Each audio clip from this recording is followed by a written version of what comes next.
Hey everybody, this is Alex Merced from alexmerced.com, and what I want to talk about today is an idea for healthcare reform. Okay, bottom line is the things that need to truly be addressed to fix the problem are healthcare costs. And as I discussed in other videos, that is going to require trying to create a more consumer-oriented market, meaning getting away from this third-party payment, helping address the supply of healthcare by getting rid of things like, or reforming like licensure requirements, certificate of need laws, and reforming the intellectual property regime to make sure that patents for a lot of life-saving technologies aren't necessarily so long. Problem is, it's really hard to make all those changes overnight. And the problem is, a lot of times libertarians want to pair two different things. They don't realize these are two different things. One, creating those that consumer-oriented market, and two, cutting government spending on healthcare. You can do both at the same time, and honestly, doing both at the same time is ideal and would get you the most bang for your buck. But the problem is, people don't see the future costs, like what would happen to the cost of healthcare if you do all that. So they're like, oh, you want to cut all the aid to pay for healthcare, at the same time create this market? What am I going to do in the meantime? I'm not going to be able to afford healthcare. So it's a tenuous position to take. So what I'm saying is, what if we separated the two? Still want to do both, but if you separate the two, the idea of cutting healthcare spending versus rearranging the healthcare market, or creating a healthcare market by basically getting government less involved in making decisions and micromanaging the healthcare system. Again, the goal is to still do both, but the idea is do the market aspect first, because some market reforms will help push down costs as you start creating that consumer-oriented market.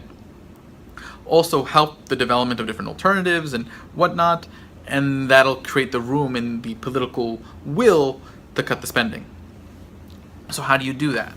You don't increase spending, but what you do is take a look at what we're spending now. So right now, based on 2016 numbers, we're spending about a little over $4,700 per capita on healthcare. Okay, $4,700 per capita on healthcare. So what do you do with that? Well, what you could do is, let's say if you just clean the slate, repealed the Affordable Care Act, basically eliminated every dollar of current healthcare spending at the federal government level, you would now free up $4,700 per person. What can you do with that to create to improve healthcare outcomes and healthcare costs? What you'd want to, one way you can do it is you just provide let's say a flat credit. So let's say everyone just got a credit of $4,700 to basically spend on healthcare, or let's say buy insurance. What happens? So basically, you get rid of the employer deduction. You just shift it over to the individual. So everyone gets a $4,700 credit towards purchasing health insurance or whatever. Again, there's a couple different ways you can do this. What then happens, and if you made that credit, so let's say we made that a $4,700 credit and you made it a refundable credit, and hear me out on this, what happens is that it puts pressure on the consumer to optimize the use of that credit, because basically, let's say I'm going to get $4,700 credit every year.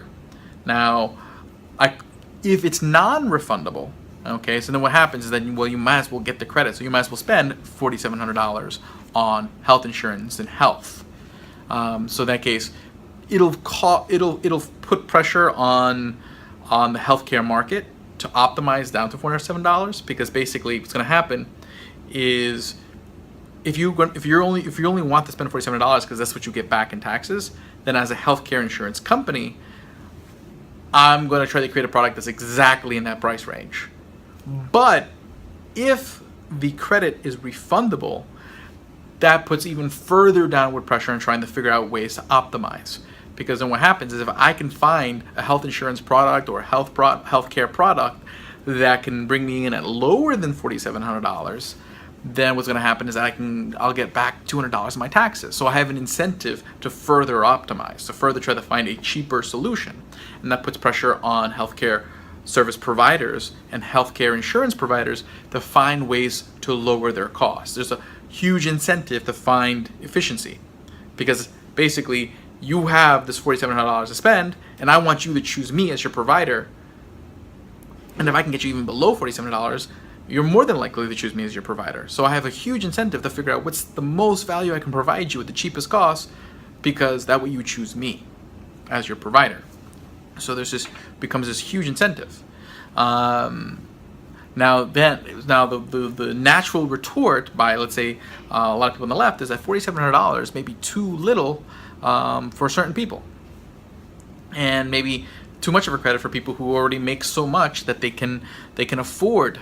So theoretically, I mean, the compromise would be to means test that credit, which means if you were the means tester, you could probably offer more to people who make less and offer less to people who make more, but you'd still have that same price optimizing effect, especially at the lower end where it's most important to price optimize healthcare and healthcare costs and healthcare insurance. So by doing it in that sort of flat tax credit, and again, this is no strings attached, so no specifying what kind of insurance you get, how does the insurance look like. So people want to use that to buy a catastrophic plan. If people want to use that, put part of that money into an HSA, any of that could be used towards that credit. So HSA contributions, health insurance premiums, or even like direct primary care monthly payments. Again, it's just going to force people to figure out this set dollar amount. Where can I get the most value from it? And if I can actually even get below that dollar amount, I get a check back, which, yes, is a transfer of wealth. But the idea is that it's an incentive for people to optimize. And once people have optimized and really reduced and made the healthcare market more efficient, it's much easier to advocate for reducing those subsidies and also cutting the cost to government, because basically you'll see this decrease. People will be like, yeah, it's not that necessary anymore because everything's so much cheaper now. And again, the political argument becomes much cheaper. So from a political perspective, I think this is sort of the right approach to most things, is first again, the idea is how can I make market-based reforms at the current spending levels? Once market-based reforms lower costs, then you can argue to cut those costs and readjust to that new lower normal, and etc. And then you can, again, reduce the size of government in a much more politically palpable way, because you're outlining a path to get there. And you're outlining what that path looks like. So again, make market-based reforms at current spending levels by basically readjusting the current benefits in ways that encourage market incentives. And then as those market incentives take their effect and reduce costs, then you can take that difference and apply it to spending cuts and reductions to the overall burden and cost of government, which is the goal, because that when you reduce the overall size of government, that does free up resources that can be used elsewhere in the economy, that makes the economy more robust, and it makes it even easier for people to afford the new lower prices. So you win on both ends, because basically the market-based reforms lower costs, but then the eventual cut to spending creates more prosperity that makes people more able to pay those lower costs. That's the eventual goal.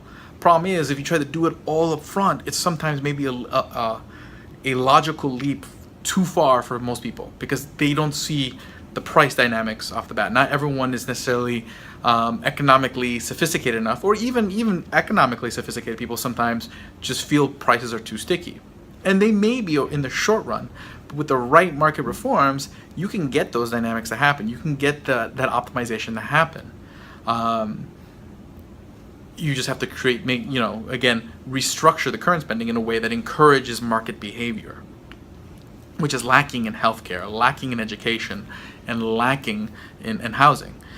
So basically, if you can restructure the current programs, not necessarily reduce the spending, but restructure the current spending levels to incentivize market behavior, again, it's going to be easier to cut spending later, because the cost of living will have dropped to make it easier to make that case. So just a thought. Again, ideal world, I would rather do both at the same time: cut spending and just basically shrink government. But not everybody's me.